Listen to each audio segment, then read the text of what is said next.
Hey everybody, it's Andrew. We're going to talk a bit about Concrete 5 Advanced Permissions in 5.6 and how they're changing during this lunchtime learning session. So the first thing that you probably should learn when you're coming into 5.6 and for the first time is a small but welcome improvement. You can now enable advanced permissions from within your site's dashboard. Just like before, advanced permissions are sort of a one-way street. Once you're into advanced permissions mode, you can't really turn them off and go back. So, as always, make sure that you know what you're doing when you're going to turn these on. But in case you do, now this can be done from within the dashboard, and it can also be done from within a custom install starting point. So now that we've done that, we get the notification that it worked. And we go back to our website. And just like in before, there is a permissions nav entry up here for a page. But when you click on it, you're going to notice it's quite a bit different looking than before. To refresh everyone's memory, it used to look like a kind of a list of groups and users on the left-hand side with the stuff they could do across the top and then a big checkbox grid. And it hadn't really changed too much since we started Concrete 5, or Concrete prior to 5, over many years. That dialogue was mostly the same. So this is the first radical rethinking of advanced permissions ever. As before, the top options are the same as they've always been. You can assign permissions to a page based on, it can be manual, it could be based on the part of the site that you're in, or it can be pulled from defaults. Subpage permissions are essentially unchanged as well. This determines whether this determines the nature, how the pages that you add beneath this page inherit page permissions. So you can set up entire sections of your site to inherit from default page permissions or based on the area of your site. And this stuff is mostly unchanged. It's down here that we get to some new stuff. So right off the bat, you'll notice that we've changed up the sort of presentation of permissions because that grid did not really scale at all. We thought that the permissions themselves never really made a whole lot of sense. If you recall, we had stuff like write and admin and read, and it didn't really, no one could really recall with great certainty what permission mapped to what, and there was no need to make it so obtuse. So instead, one of the main goals with this permissions update was to have more stuff that you could do and to make it make more sense at a glance. So you'll notice that most of these different permissions themselves map to the stuff you can do at the page level. So if there's, instead of admin as a flag, there's an actual edit permissions, which, if you turn off for someone, they won't see the permissions nav menu option when they roll over the edit bar. And over on the right, we have who can perform this permission on this page. And so guest still works the same way as before. This is anyone, basically. And then administrators is a group. And so since I'm logged in as the super user, I can always perform all permissions. So this is mapping, as before, to the administrators group. And if I click on View, you'll see a new dialog box open. And here's another change that we had that is not that makes these permissions more flexible than they used to be. You'll notice right away that instead of just a checkbox like we had before, an on or off state, we have included and excluded lists and an add button and a trash can next to every row in this list. You can add as many groups or users or other access types to access entities to this list, and we'll go over that in a second, just by clicking on this. So if I wanted to add a new group, say administrators, even though that's kind of covered by guests already, I could click through, and you'll see I've got administrators and guest added here. And again, that doesn't really make any sense, but I can add any number of groups and users to this list as before. And then underneath here, one of the other goals of the advanced permissions rebuild, the ability to exclude users from any particular permission that there is. So we never really had this ability before. Permissions always were they were always additive. Basically, the more groups that you added and the more groups a user was in, the more permissions they would have on a site. We never had the ability to say, this area can be viewed by guests, but not by registered users, because every visitor to the site is intrinsically in the guest group. But now, if we wanted to do that, we could. We could say, I'm going to add registered users to this. And at this point, you have effectively, if we were to click Save down here, you have effectively made it so that this page and all pages that inherit this permission can no longer be viewed by anyone logged in. They can only be viewed if you're logged out. Obviously, you're not going to want to do that on a site because that will break it for administrators, but you could if you were so inclined. Again, since I'm the admin user, this won't affect me. So if you screw up something royally with permissions, you still have the ability to fix it. You'll just have to log in as the root user. And I'm going to cancel that because that's not something we really want to do. But again, that level of exclusion works on any permission that you see here. So you could say, give administrators the ability to change a theme. Let's actually add a few users and groups to make this a little bit easier to understand.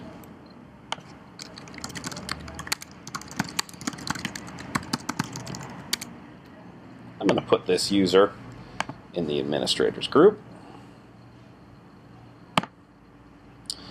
And so that means when they log in, they'll automatically have the ability to do pretty much anything to the site. But let's say they have a problem with messing around with certain aspects of permissions. And so you want the administrators group to be able to edit permissions throughout your site, but you don't want that particular user to do it. Well, from the add access entity, you'll notice I am clicking down here in the excluded section. If I click down here, I can select user. I get my user picker up here. I can add test user down there. And now at this point, if I save my permissions, which I've just done, now when I log in as test user, I will get all of these permission items except the permissions option itself.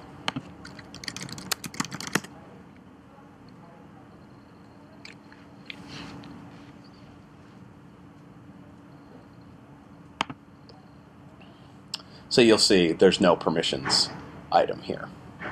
And that's, again, those exclusions can happen everywhere at all the permissions levels. And again, if you'll notice down here, these permissions still filter down the same way through the areas into blocks. So since I can't impact page permissions at this point, since area permissions haven't been overridden at all, I no longer have the ability to edit area permissions either, because these permissions filter down in intelligent ways unless you set up areas or blocks to override their default things. I'm going to log back in as the admin user. Now, if you're eagle-eyed, you may have noticed this already. From within this access entity box, and I can also edit this thing by clicking on this little clock, you might be wondering, why is there a clock here? Well, all permissions can have time settings as well. So we've gotten rid of the really confusing timed release settings on the pages because they really only impacted pages and they didn't really work tremendously well. So we've gotten rid of that, and instead we have time settings on each and every what we call access list item, which is this entity here. So you could say, if you turn these on, this permission, whatever it is, will only be valid from within that range. And you could even say, as you see, we have repeat settings as well. So let's say test user doesn't have a problem changing permissions during the week, but on the weekend he starts to do crazy stuff and overthinks problems and does dumb things. So what we could do is say, you know, from Friday until Sunday at 5 p.m., to, actually we'll do a Monday morning at 7 a.m.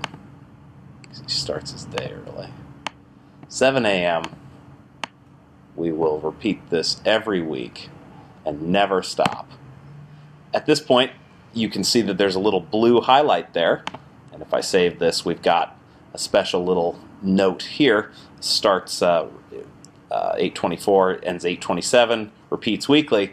That means that this particular item, this exclusion, will only be excluded, will only be honored on the weekends. So test user now, if he or she logs in, will get permission options during the week and not get it over the weekend. And again, that level of time setting is available for every permission in Concrete 5. And some of those permissions include area permissions, which you can see are being inherited from the page until I click override up here. All of these are more granular as well. We tried to map them to all the menu options, so you can, give users the ability to add to edit design, to add blocks, but not edit area design. If you wanted to lock down the their ability to impact the CSS of the page because they make terrible choices. From the block level, same story.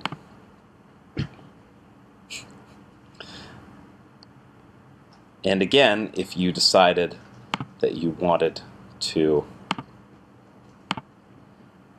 override this and make this only viewable by administrators,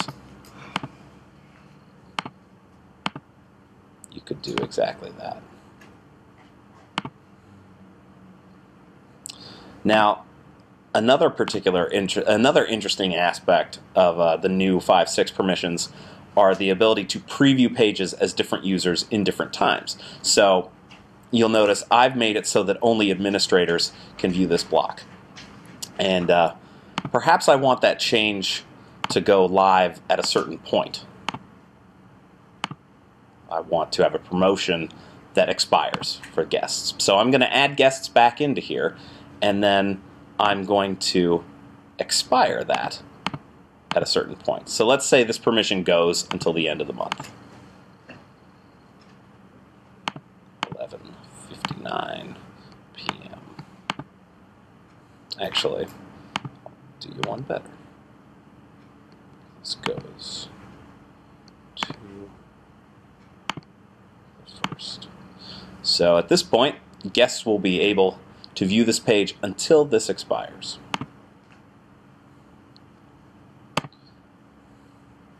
So now I'm logged in here. I can do a preview as user. If I click on this, you can see it tells me helpfully if they found any timed permissions assignments, so you can know what you might want to preview. And it can also help me preview as a particular user. So I'm currently previewing as guest, so I don't have to log out to look at what the page looks like. Notice the sidebar looks fine. However, I can also say, what is this going to look like on the second? I'll click on this, it's going to reload, and voila, I can rest assured that this block of content will be gone at the appropriate time, all without logging out of the site. And you can even give, as a shortcut, you can even give particular access to other groups to impact when the guests can view particular blocks without giving them full permission access. So that's what this schedule guest access dialog does. You could give sub-admins the ability to expire content without letting them, completely change permissions on your entire site. So that's a shortcut. And some more permissions items. Permissions don't have to just be, the permissions are not always yes or no. Sometimes there's some more bits of control that are bound up within a particular permission. For example, in Edit Properties, if you click here, you'll see a Details tab across the top. If you click here, anyone that you've added to be included or excluded, you can give them more granular control on what they can do. So if you wanted to create another group,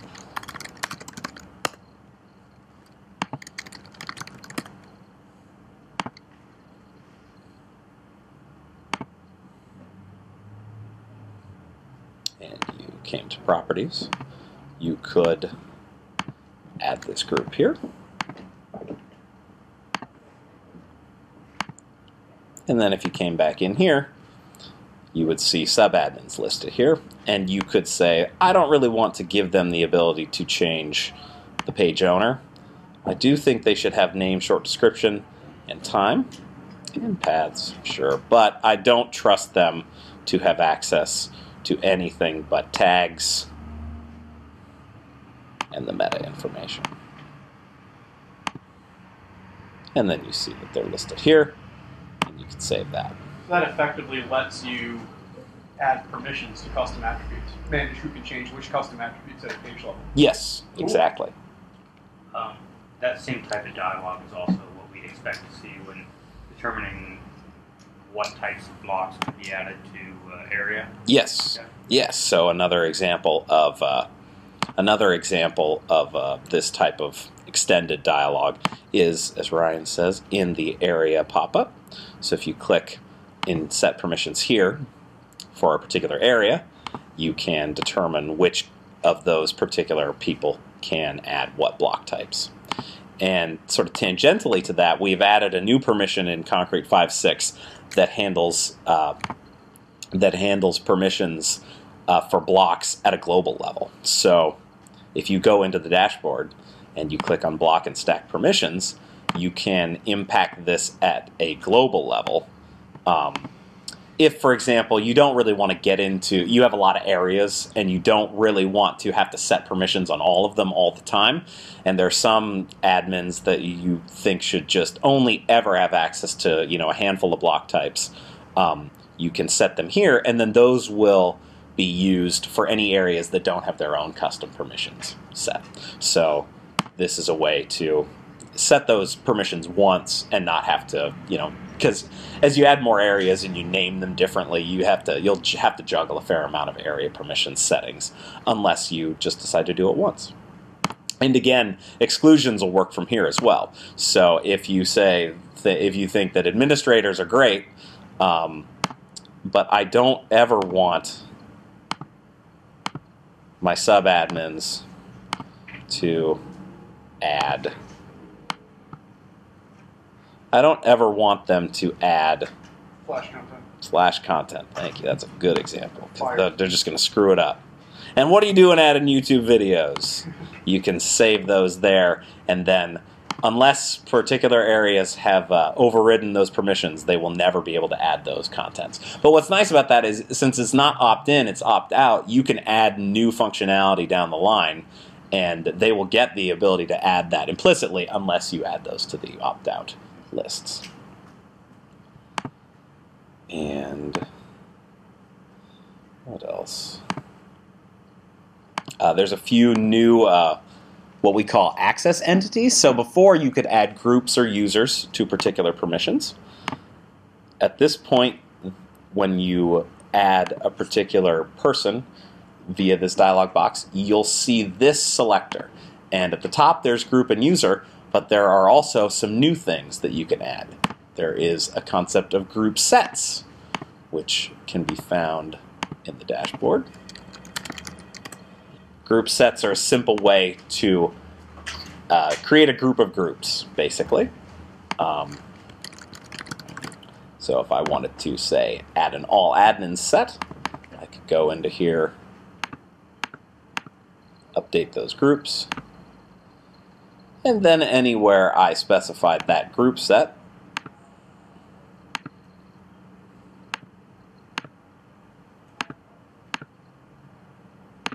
they would be any groups in that group set, even if you added some later dynamically, would automatically be covered by that permission. In a similar but importantly different way, there is a concept of a group combination. Here, if I were to go into here and add administrators and group admins, you'll notice I have a little plus that shows up here. And if I save that here, I have the plus there and up here. A group combination only covers users who are in both of those groups. So all admins covers all users in any of the groups found in the group set, and even if you add them over time through the dashboard. But the administrators plus sub-admins handles any users who are in both those groups. They can be in other groups as well, but they have to be in both those groups, otherwise they don't get access to that permission, especially if I were to remove this. And there's another role that you can find here as well. That's the page owner role, which has no option. This is a way to add a permission for whoever is set up as the page's owner from within the properties. So for me, that would be admin, but you could change that. And then if the page owner role was attached to anything, it would be whatever you set up here, which obviously in this example is a little contrived, because if I wanted a particular user to have access to this page, I could just add it as a user to the permission.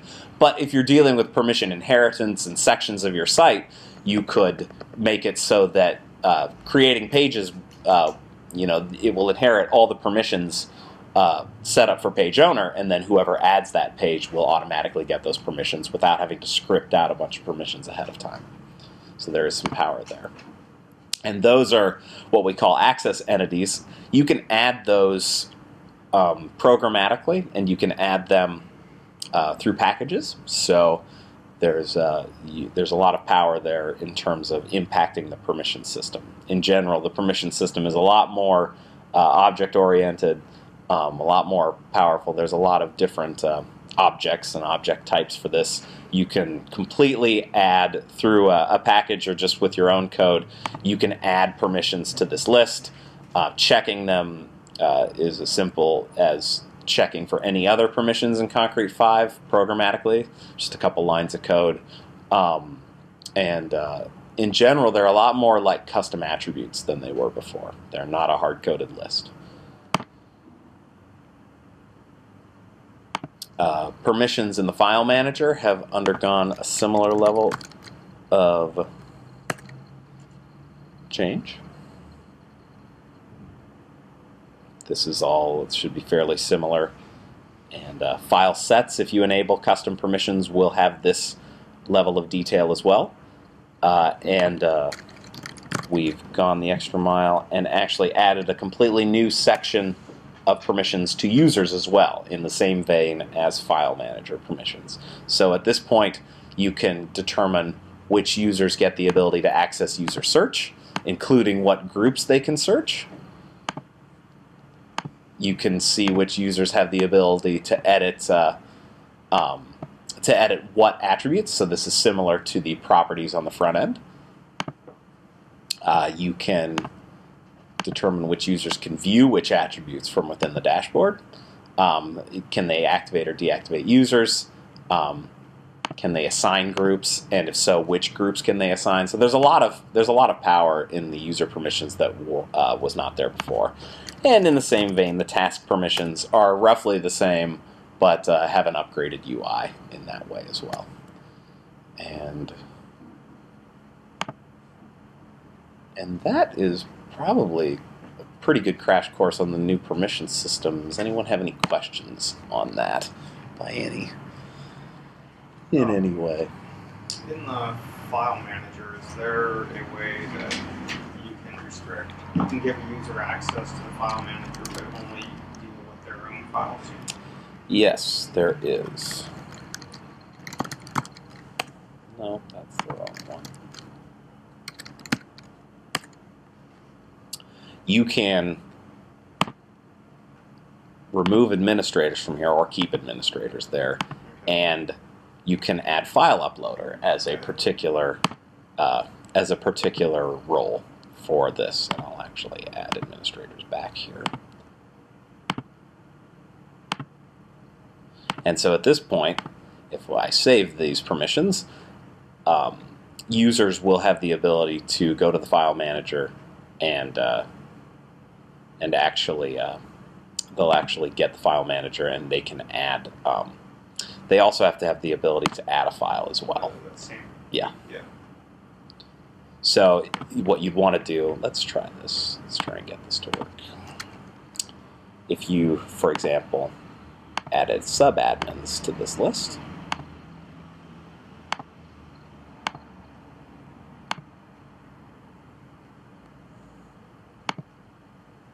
and we created a sub-admin,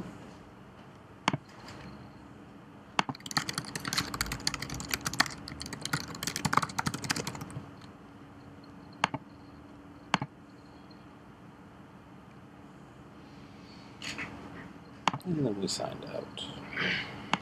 This probably won't work because I haven't actually given them access to the dashboard or anything. No, they don't have access to get to that page, actually.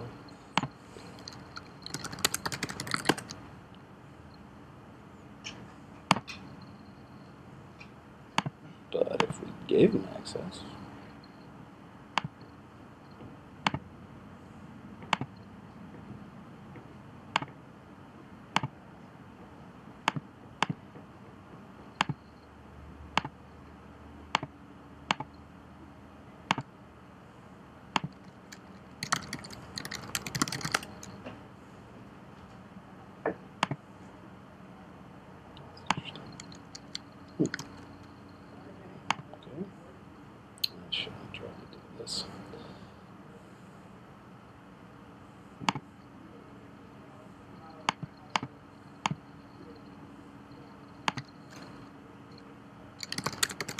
I'm gonna have Matt cut this part out.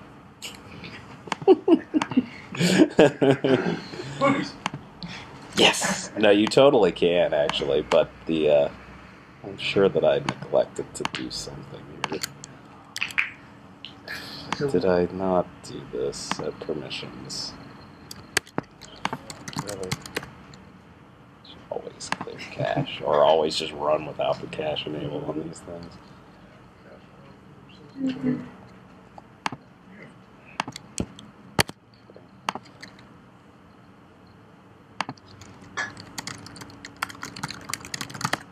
That's one of those permissions inheritance things that I was talking about, thinking that that area issue was the other day.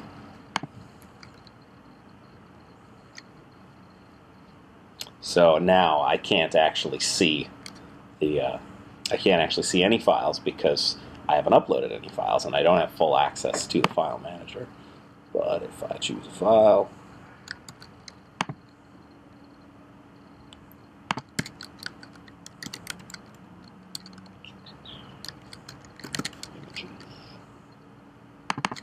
sure, and upload this, I see this image in there. So I have the ability to do that. I don't have the ability to do too much with it. I can see since I haven't given the sub-admin any access to edit anything, they can view their own files in the file manager, including all the properties, but they can't, you'll notice, they can't actually change any of this stuff. But you could give file uploader the ability to edit their own stuff, just the same way. Can I see that that permission that, sure. that did that again? Was Sure. it a combination of that special group and the user, or was it? All it was you have to make sure that the file uploader has the ability to search files in the file manager, but and you have to give a real group the ability to add file. Oh. So otherwise they will never be able to add a file, and so they'll never be able to get a file in the file manager to view in the first place. So you don't give the sub-admin search file permission. You just give you give the file uploader. Yeah. Kind of a pseudo. Yeah. Yeah. So it's a way of saying file uploader can search files in the file manager, and it implicitly works in such a way that they only can view their own. So if you wanted them to have their entirely own kind of file manager, you would give them a delete file and yes. edit file properties and edit file properties. Yes.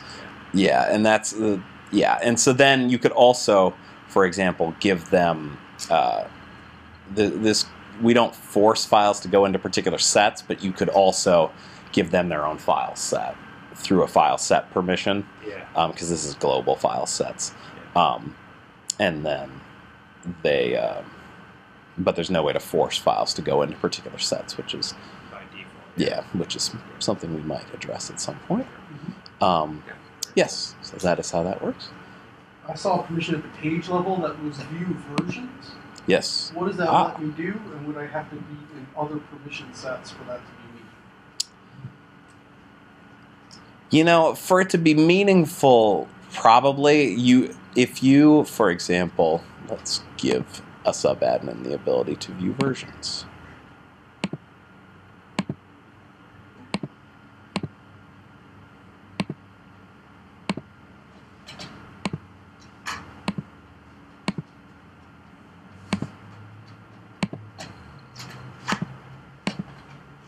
I have no idea how my various permissions have impacted this page's permissions, so we'll see. Stack up and exciting. Yeah, and we've just been messing around with it fairly exciting. Okay, So you'll notice that my custom page properties are limited here to meta stuff, and standard properties I can't change page owner or anything like that.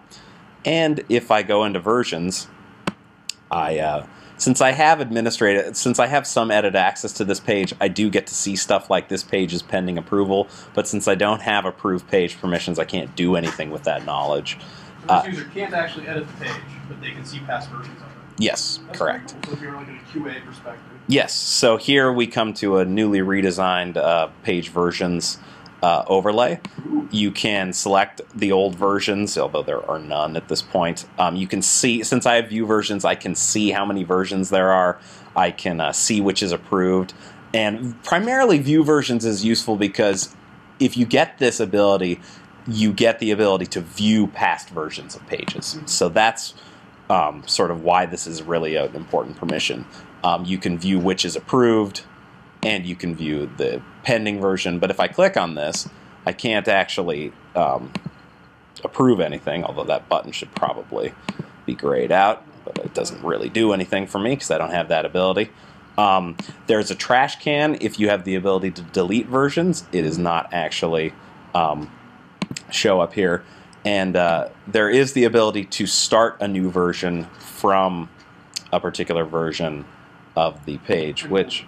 So if someone's working on the current version of it, hey, I'm making a bunch of edits to version 2, that's great, but meanwhile someone else wants to go back to the initial version and start the new one, you could do that. Yeah, with this particular thing. And then could I compare those two? You can, with the exciting new compare tool, which works just this way and lets you, compare these things side by side in fun and exciting ways. So you won't have to... you no longer do you have to suffer through the, sort of hit and miss functionality of the previous compare. At this point, it's really pretty simple to line stuff up and see what's changed at a glance.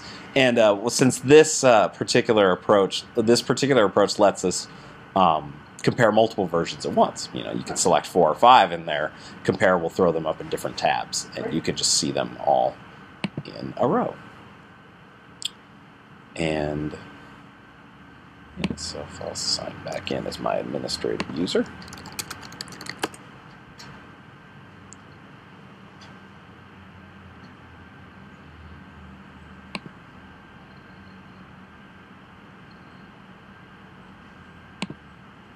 At this point, it probably makes some sense to talk a bit about workflow. Do it. So in concrete5.6, we've added some exciting new workflow functionality. If you've ever played around with advanced permissions prior to this, and you've turned off the ability for certain users to approve versions, I believe or the approve flag in previous versions of Concrete, you've probably seen what we used to call pending actions or something of that nature, where you'd get the ability to, you couldn't approve a page, and it would sort of sit in limbo until an admin came in and approved that page. And that's what we called binary workflow, and we had it for moving pages and deleting pages as well. It was kind of a hack. If you didn't have the ability to approve a page, but you had the ability to delete it, we just allowed you to request the delete, and then the page would reload, and it would still be there until a user came in and clicked the approve delete button. And we have a much nicer way of handling that now in our built-in workflow. And our built-in workflow, much like before, is one step of approval. So we'll call this basic approval. And there is a type system for workflow, so developers can build their own workflow types. We've actually already started building a more advanced workflow for those who need that level of control.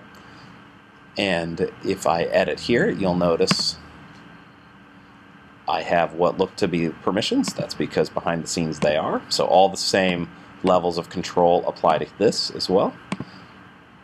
I am adding the administrators group to who can approve or deny this particular workflow, and I can even drag this guy around. And this is Does that work on all? It works on all of them. Same with the copy as well. That's with the little green plus. Yeah. So that's actually quite handy if you find yourself needing to make, there's a lot of clicks involved in this new permissions setup. Same with Copy will take the whole set. Copy will take the whole set, and then you can paste it on permissions of that type. So if you're on a page, you can click copy, go to a new page, click paste. When you're setting up dashboard access, that becomes invaluable because it's frustrating to have to click a million times. So we have now created a workflow type, and if I come into my page, you'll notice if I click on certain permissions, like approve changes, there is a workflow tab up here. And this only shows up if you've actually added a workflow type. This is the case for approve changes, move or copy page, edit permissions, and that's actually it. And that's because these three permissions make changes in real time. Actually, and delete as well. So delete here is workflowable. That's because those four permissions make changes in real time.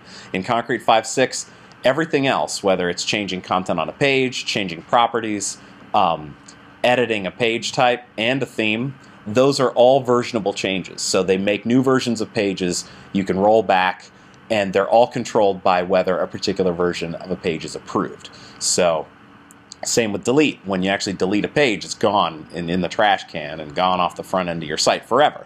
So these things are what we call workflowable. Just to clarify, you can apply workflows from a business perspective. You can have workflows and all of the changes.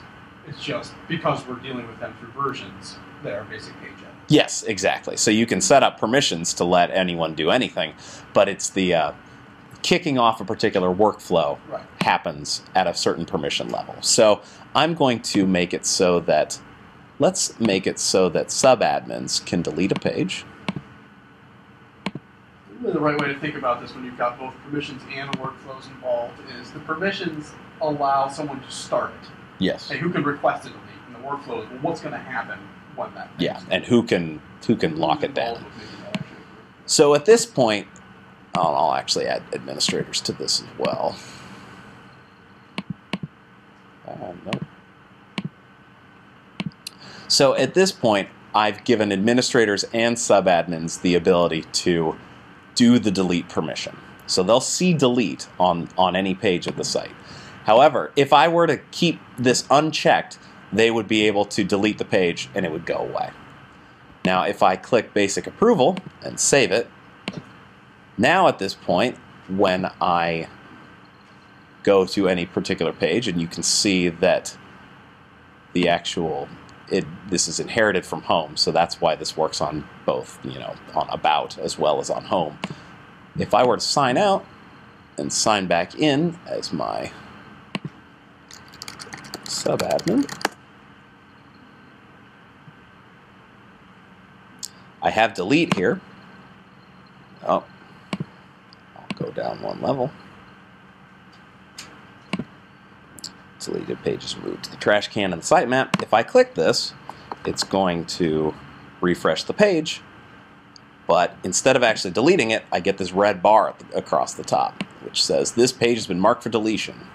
And since I am not a part of the workflow approval process, only administrators are, I don't have anything, I can't do anything else here. It's done. I have told someone that I would like it to be gone, and it is in their corner to do something with.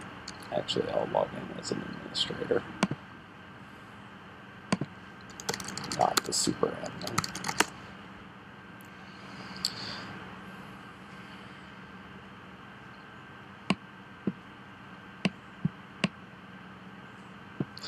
And if I go into my dashboard here, you'll notice there is waiting for me. And this is a new dashboard view as well. Since there is a particular notification setting for our workflow, I've already sent out emails based on this action. But waiting for me is also some place that you can come in the dashboard and see everything that's waiting for you. So from here, I can see that there is pending delete. If I click on this, I can see who did it right from there.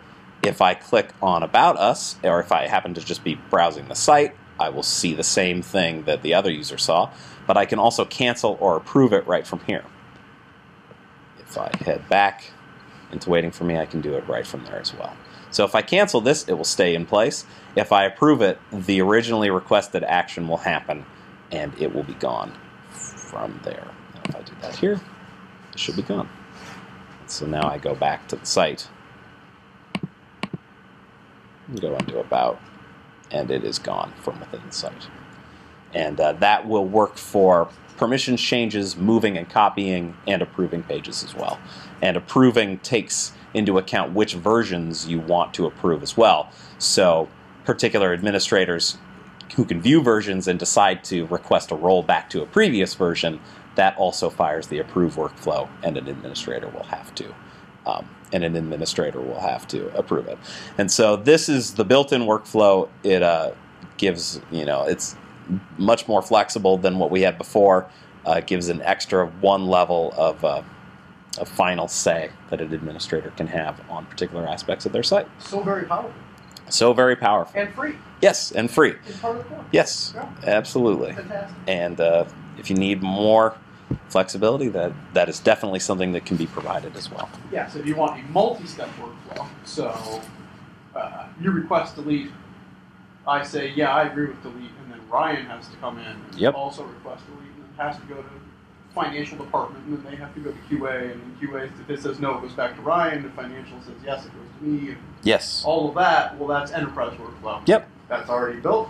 Happy to sell it to you. Yes, and as you'll notice, in these permissions, no, not those permissions, the home page,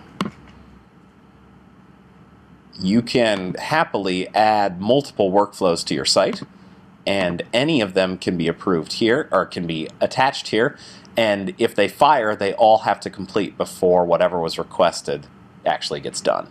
And so that's not tremendously useful here. You can create separate workflows that different people have to, that go through different people based on the types of permissions. But in the advanced workflow, you can actually create different workflows that, for example, you could fire multiple workflows on a page if content were changed and particular SEO attributes were changed. You can actually fire workflows if only certain custom attributes have been changed in a version request. And for example, if page paths change, the SEO group has to sign off on it, but if content on the page change, the administrators group has to sign off on it. It's very, very powerful and already built. That's cool. So I've got a quick question on the basic workflow. Yes. So the workflow applies to a workflowable action, like deleting a page. Yes. And does that apply across the board, or can you make that apply to individual groups? Like admins don't need to trigger workflow to no, delete a page. Yeah, no, that's good. That's a good question. It does apply across the board. However, at least with basic workflow, if you put the administrators group in the person who can approve it, they'll, for example, I am logged in as an admin. If I came to guestbook and... You just have to click one. You just have to click one more thing, yes. Delete, and then approve it, and then it's done. But yes. And that would trigger the emails and stuff. Yes, exactly. Exactly. Yep. And the advanced workflow, you know, this is all code-based, so you can build your own types that would ignore particular. You could sidestep workflow in certain cases. Yeah. As a developer, yes. So with like, if you had like the sub-admin and they marked a page for approval or something, but then one of the bigger admins started making changes to that page, you know, regardless of the workflow, what would happen? Like, because then somebody would see it waiting for me.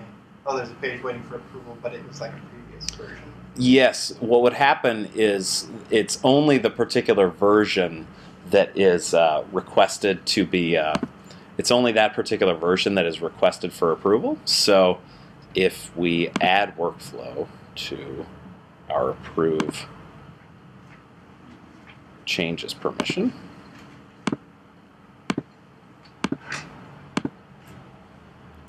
and we come in here and we delete some stuff.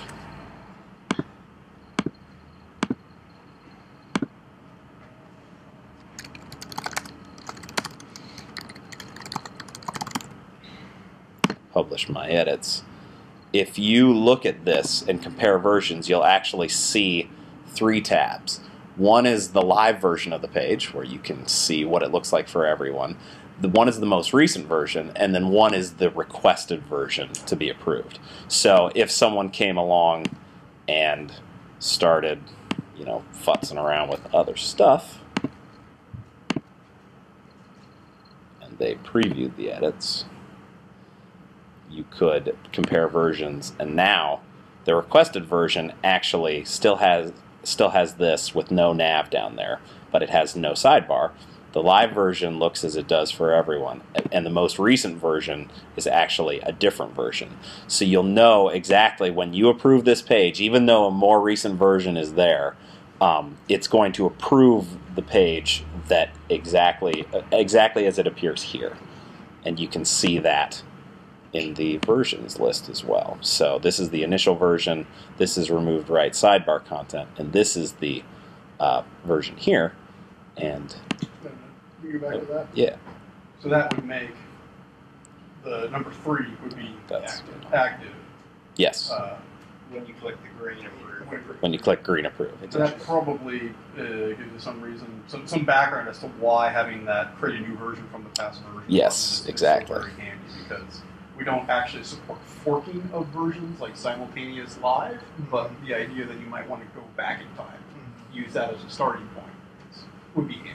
Yes, and you could. Yes, that is why we had this start from a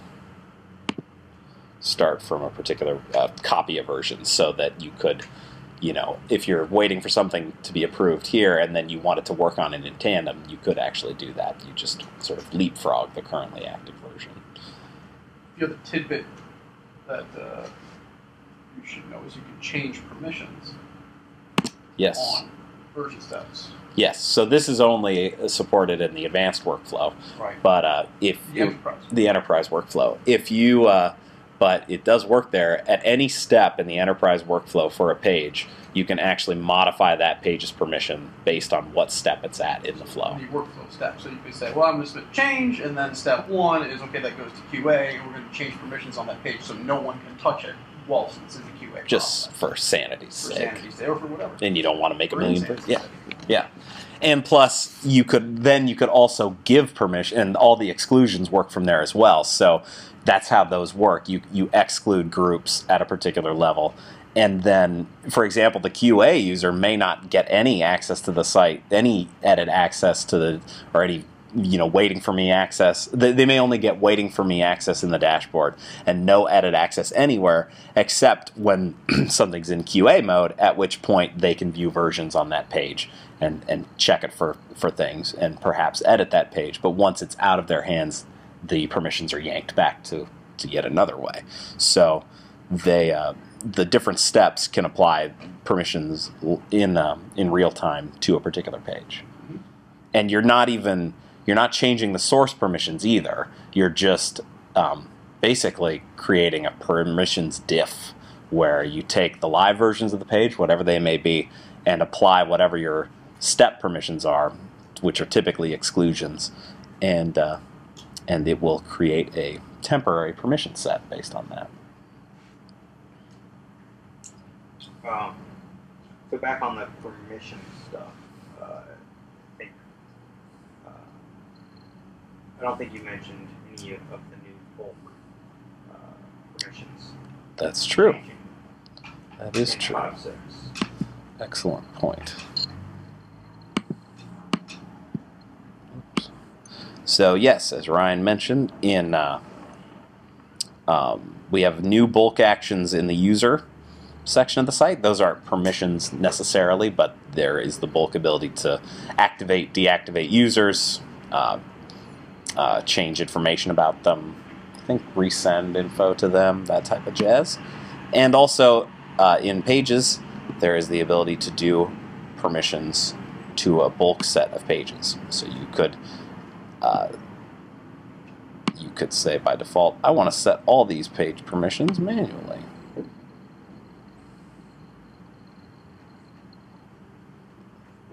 And then once they're there, they will take on what they had before. This is the set for the home page. And then anything you change here will automatically affect all the permissions there. And now, of course, since you've done that, you've actually set it up so that they all have manual permissions. If you decide that you don't want to do that, you can make sure that your home page is set correctly. So let's clean this up a bit. We'll just make administrators get the ability to do this.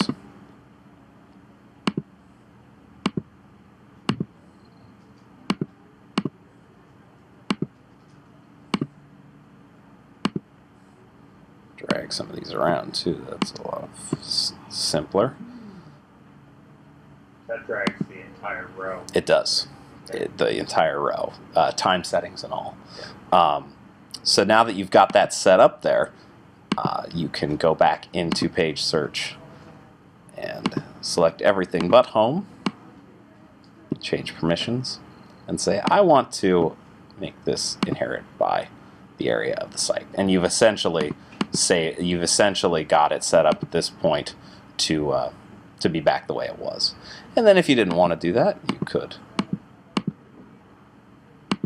say, you know, for these three things, I don't want that. I want them to be manual, and I want to actually remove administrators from the ability to delete this stuff.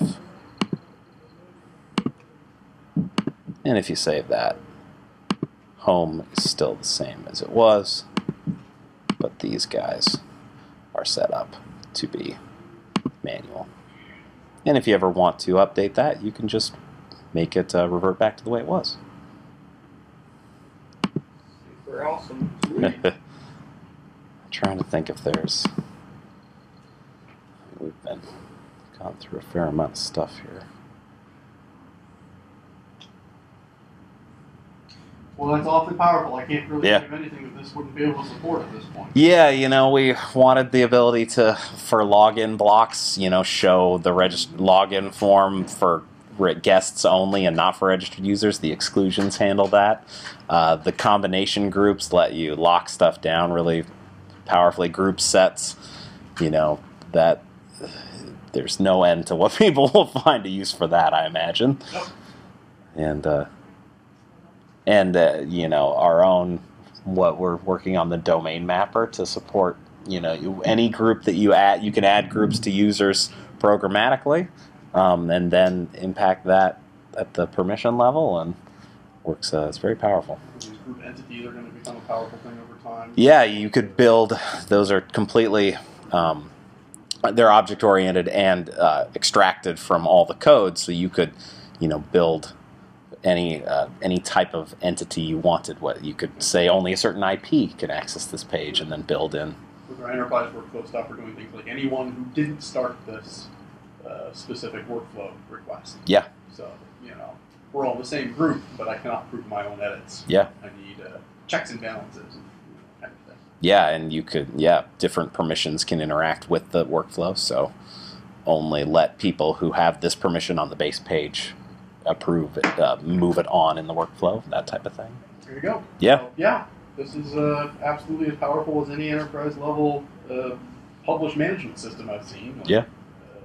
Side or whatnot, but you have all the advantages of a middleware-based CMS where you can actually have interactive functionality. That's right. So, enjoy!